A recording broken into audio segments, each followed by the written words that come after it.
The first thing I'm going to start with is kind of what I feel was my interview process at Cask, because I heard that on the East Coast, someone talked about their interview process at Cask and what they went through to get hired. Because when Cask was a lot smaller, everybody kind of went through, a lot more interviews. I think it's a little more time spent because it's a small company.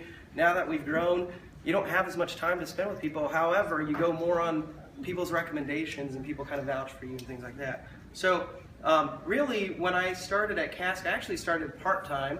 I was working full-time for another company and moonlighting for Mark, doing some work for probably 6 months before I actually came on, because I ran into Mark at this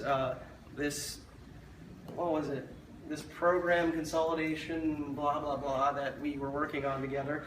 And I said, hey, you're like a cuddly teddy bear. I just want to snuggle with you. Right? I'm good. Yes. Doesn't he look like a snuggler? So anyway, big spoon? Yeah. Big spoon? Little spoon. So let me tell you about what I felt was the interview process. I'll get through it really quick, and then I'll get through kind of what my day-to-day at Cask was for probably every year. But anyway, okay. So hey, can you guys tell which one's Mark? It's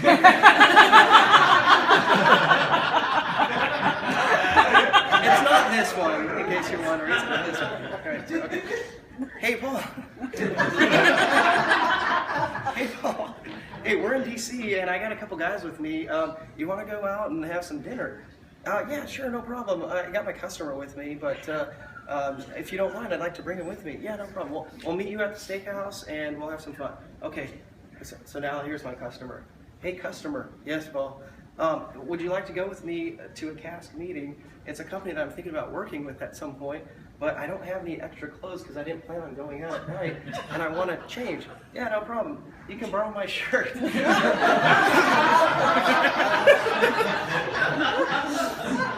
Thanks. So let's go. All right. Hey, Paul, by the way, I'm bringing a couple guys with me. Rennie Abreu, he's this big Texan, and Chris Shute from Virginia. Okay, no problem. Sounds good. Love to see him. Okay, boom, boom, boom. Now we show up at the steakhouse, and 4 hours later of drinking, I'm thinking to myself, gosh, how am I going to keep up with these guys? These guys are just nuts. Taking it down, and my customer looks at me and says, Paul, what the F is going on? We can't keep up with these guys. I said, hey, zip it. We're going all the way, right? So finally Mark says to me, hey, because I figured out that the Ritz-Carlton has government rate rooms, right? So we were staying at the Ritz, and Mark says, hey, I've never drank at the Ritz. Let's go to the Ritz and have a drink. So I said, are you freaking kidding me? You want to keep drinking? Yeah, no problem. Fine by me. Let's do this, right? So we go over to the Ritz. Hey, Mr. Bartender, let's have some scotch. Paul, you like scotch? Pfft, I love scotch. Bring it. Let's do this, right? Let's do this. So, hey, so what do you think? And Rennie's taking down the scotch. Chris is taking down the scotch. My, the business or my customers doesn't want anything to do with the scotch. I personally had never had scotch in my life. It smelled like paint thinner. It was horrible. I took one sip and went straight to the bathroom. So here I am.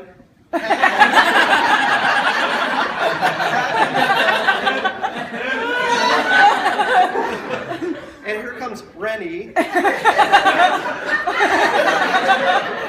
Get off the toilet, Paul. You're puking all over your shirt. So,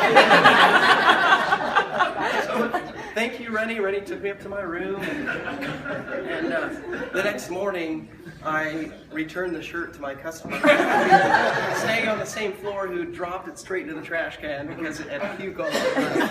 And my meeting with my other customer the next day did not go so well, as he looked at me because I forgot to shave and I was dripping in sweat, because we went to bed at about 2 or 3 in the morning, and I had an 8 o'clock in the morning meeting, and he just looked at me and he said, son, is there something wrong with you? And I think that was the first time you missed a flight back from DC. First time I ever missed a flight back from DC.